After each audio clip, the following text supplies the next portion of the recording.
Since all of you are parents, what's the one piece of parenting advice you can offer? Which worked on the app. Oh, I thought you were... Go for it, James. Okay, Go down. So I was thinking about it today when I was working on the old house. And one of my neighbors, they have a kid, and the kid has a boyfriend. This girl, cute little boyfriend. I was like, oh, that's cute. You know, they're pretty young. I was like, there's no way, Sam's going to wait till, bachelor to the rapture, that kind of thing. And I was like, and, so we're thinking about having another kid someday, and I was thinking about having a little girl. And, well, like, not that I can decide if I'm going to have a little girl, but I was thinking about having this little girl, and I was like, what kind of girl, do I want? What kind of guy do I want her to marry when she grows up? And it just felt like it was like, well, you need to be that example, obviously, for whoever that's going to be. And the things that you have in your life, those are going to be the things that are going to either help your kid along or hold them back. And so it was just one of those things during the day. I was like, that's really humbling. Like, all the little areas in my life where I'm like, oh, that's okay, or oh, I'm doing great in that one. It was just kind of like, whoa, we're going to be able to see that played out in your kids' lives and how that affects them. And I'm sure for people that are older that have, my mom's back there going, yep, I can see where Daniel's all screwed up. But anyway, that was a big thing, just that who I am as a person and who Cindy is as a person, that's going to be shown through our kids. My kids are all, I think, about 9. My 2 kids, not all. All 10 of them. My youngest is 9, which puts him 7 or 6 years older than everybody else's oldest kid. So I've kind of gone farther down the road here, I guess, is what I'm saying. So I have a 9 and a 12-year-old. And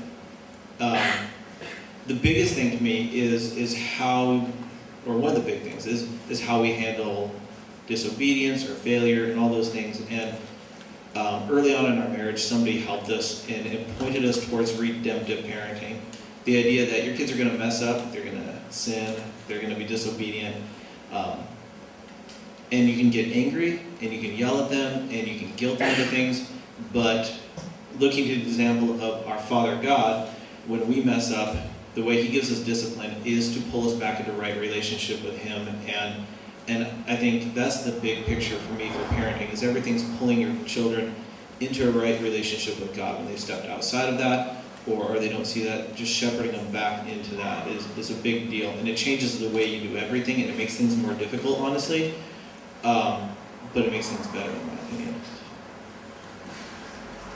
And you can ask my kids how I do with that. Thumbs up. Nice job, Dad. Good mom. So,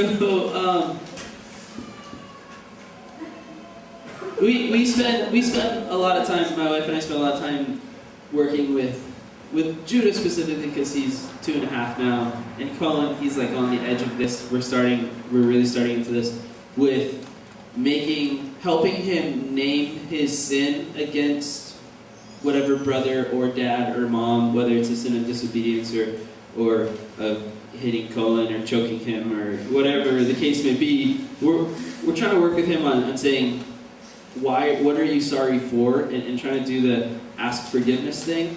We're starting to introduce that vocabulary now, and I think that's really good. I think that it comes a lot back with what James is saying, repairing and putting them back in right relationship with God and with their family or who they sinned against. But the other night, Judah asked for a snack, and so we went through the process of what do you want kind of thing, and he decided he wanted some yogurt.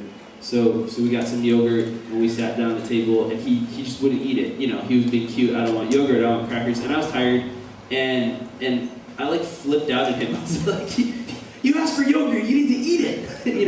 No cheese and crackers. You're having yogurt. I was like ticked because he asked for yogurt specifically, and then I kind of yelled at him a little bit, and I shouldn't have. He cried a little bit, which I shouldn't have yelled at him.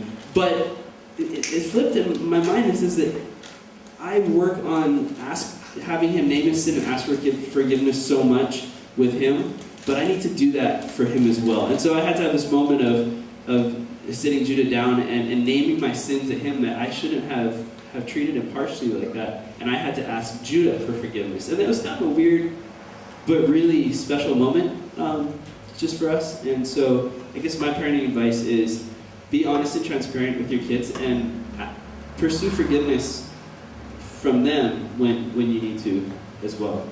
Because it works both ways. Mine's not going to be nearly as deep as the other three. Mine is if your kids don't have pink eye. If your kids have pink eye, don't let them rub it all over your face. I'm dying.